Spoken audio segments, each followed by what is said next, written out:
the interest rates have gone up to 8%, in some cases in the high sevens, and this is a 23-year record. The last time we see interest rates go this high was in the early 2000s, before the 2008 market crash. The Feds just met a couple of weeks ago and they decided not to increase the Fed's fund rate. So clearly there is another factor that is impacting the interest rate. So in today's video, I'm going to share with you what that other factor is and also shed some light on what will happen if interest rates stay where they're at or tend to go even higher. So you definitely want to watch till the end.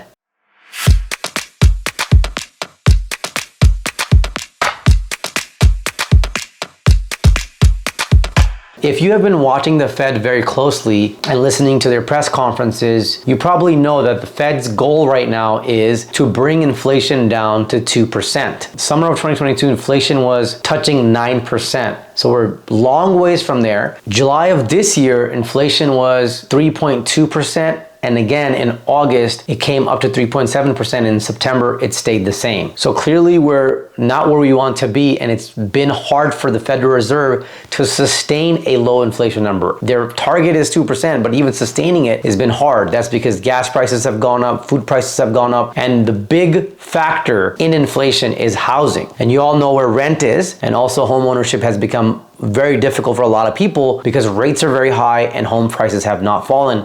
And all these things are putting pressure on inflation and keeping inflation high. So what is the Fed doing to bring down inflation? They're mainly doing two things. Number one, they're increasing interest rates directly by increasing the Fed's fund rate. Those are the meetings you've been seeing in the last year and a half that they do. They bring the rates up slowly. Number two, they are slowing down the flow of currency, the flow of cash in the economic system here in the US. And they do this by selling treasury notes and selling securities that they have on their balance sheet, also known as balance sheet runoff. Now you're probably wondering, what does balance sheet runoff and selling of securities have to do with the flow of cash in this economy?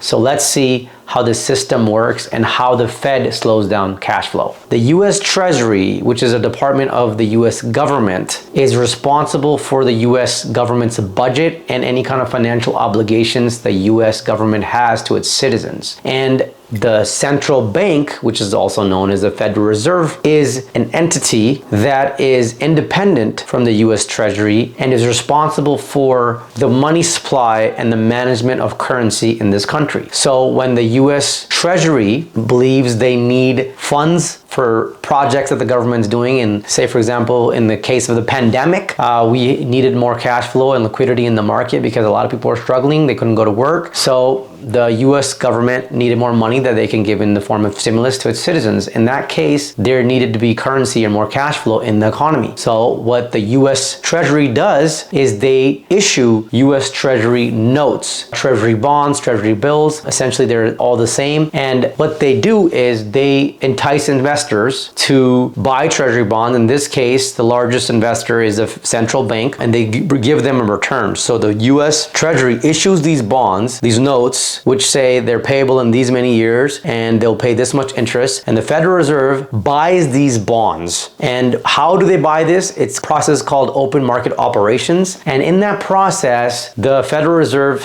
has large banks and large financial institutions that are affiliated with the Federal Reserve that transact on behalf of the Federal Reserve. So the Federal Reserve, say, wants to buy billions of dollars of these treasury notes. They have these banks that do it for them. Now, when these banks buy these notes for the Federal Reserve, then in return, the Federal Reserve either credits or debits the bank's reserves. So for example, say, I don't know, Chase Bank is one of these banks. I'm just making this up. That is transacting on behalf of the Federal Reserve, and they buy these notes from the US Treasury. When they start buying, in the time when the Federal Reserve is buying a lot of these, they will add more reserves to Chase Bank's reserves. So say Chase Bank has a base level reserve of money that they must maintain at all times. Well, now they're starting to get more money. So what does that cause? That causes more money to go to these banks, and in return, banks have more money to lend,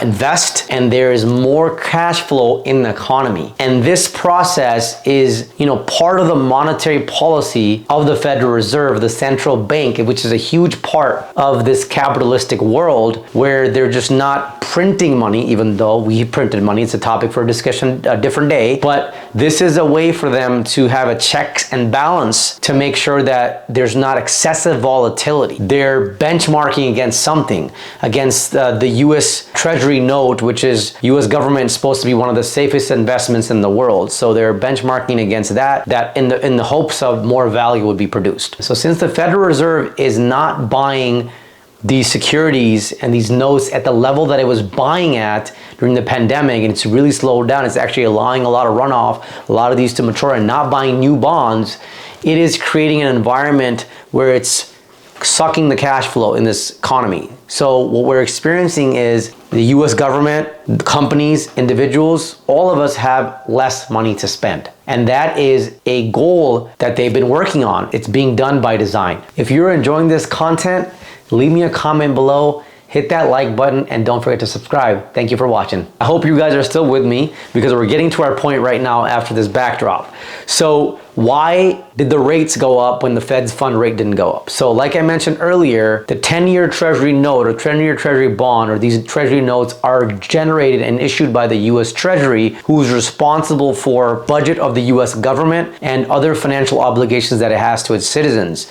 So in order for it to raise money and get more cash to do those jobs, it issues government bonds, and these bonds pay interest, right? And so when the Federal Reserve buys these bonds, they're actually funding and putting more money in the economy, right? We've determined that. So these bonds, Treasury bonds, are supposed to be or are considered one of the safest investments that investors can make in the whole world because it's backed by the US government. So when the bond yield, which this bonds yield to investors, when that yield starts to go up, which was the case, and it's been the case since rates started to go up, or ever since the Federal Reserve started to tighten things, what that indicates to the market is that there's less demand for US Treasury notes. And that's gonna be obvious, it's gonna happen because the Federal Reserve is one of their largest buyers, right? They buy a lot of those bonds. So when that starts to happen, when the yield goes higher, that means there's less demand of people that want to buy these Treasury bonds. So there's giving investors and buyers of these bonds incentives by giving them a higher yield so they can start to bring more buyers to buy these bonds, because now the biggest buyer, Federal Reserve, is not really buying them, and they still need some buyers to come and buy them. So when this starts to happen, most banks in this country, large financial institutions, use the Treasury bond yield as a benchmark. Since it's a safe haven and it's supposed to be considered a really safe investment, when the yield starts to go up, banks start to adjust to the borrowing cost because they think that there's more volatility in the market. So that's what we saw happen in the last week. When the 10-year Treasury bond yield went up, so did the mortgage rates. So you can watch these two things closely, because they're both directly proportionate. So when the bond yield goes up, so do the rates. I know all that sounds like a lot is happening, and it can be confusing because it was confusing for me to talk about it. But that's how the system is designed. That's why the Federal Reserve is there. It's all by design. And if these precautions are not taken right now, and the Federal Reserve is doing what they're supposed to be doing, this is called quantitative tightening. If they don't do this, then inflation can really get out of control.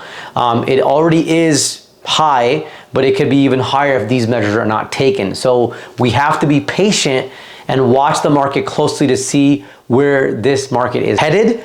But again, this is all being done by design. Now, how will this impact the housing market? Number one, we know this, home affordability will be out of reach for most Americans, and that's happening right now. Rates are touching 8%. Imagine what that does to your payment on a $500,000 loan amount. The same payment a year and a half ago was tremendously lower. And a lot of these people, their DTI is off the charts and they don't qualify. And this may be a goal of the Federal Reserve right now because they want to slow down buying, because they want to bring down prices, because price stability is a big part of bringing inflation down.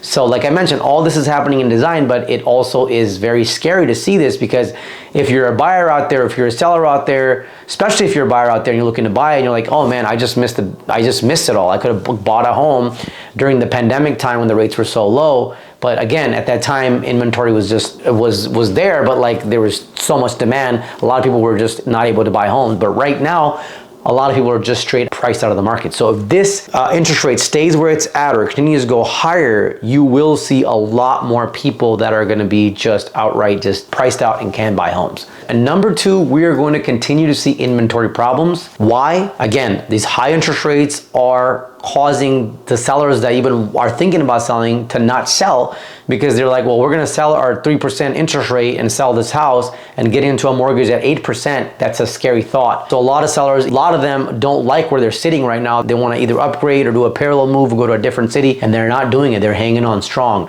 So I don't see this problem changing. I see inventory being very low again next year. However, you might see some homes trickle in, but inventory is gonna be a problem. And if the rates somehow miraculously tend to come down, well then we know this, that a lot of buyers are gonna come back in the market because a lot of buyers still want to buy because rents are high. And that might bring demand up again, and that might have the prices go up. So number two, inventory is going to continue to stay low. Builders can't build fast enough. They have to buy lots, plan, and that could be anywhere from a 2-year to 5-year plan. So it will help if more builders can come in and start building more homes, but since cost of construction is high, interest rates are very high, and there's volatility in the market, a lot of builders are being very skeptical and not really making moves and getting more houses built on the market. So you're gonna continue to see low inventory. Number three, like I say always, there's always opportunities in markets. There are still sellers that need to sell.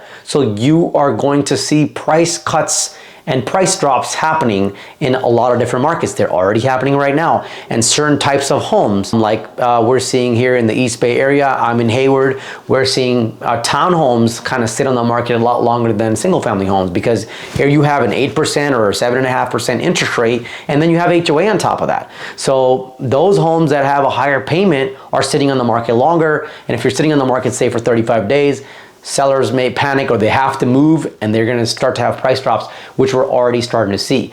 So if you're a buyer out there right now, I would suggest run your numbers. Don't buy if you can't buy it. I'm not gonna tell you to buy something if your pocket won't allow, but run your numbers, see what you can afford on paper, and then compare the house that you're living in right now or the apartment that you're living in right now. If you wanna buy the same kind of house, what is your mortgage payment gonna look like? Is it a little higher? Is it a lot higher? Is it the same? Is it lower? Those are the kind of questions you wanna ask yourself right now. And this is not a time right now to get more liabilities or buy a car. It's a time to really cut costs, lean down, and save money. That's all I have for today, guys. Until next time, this is Karan Singh.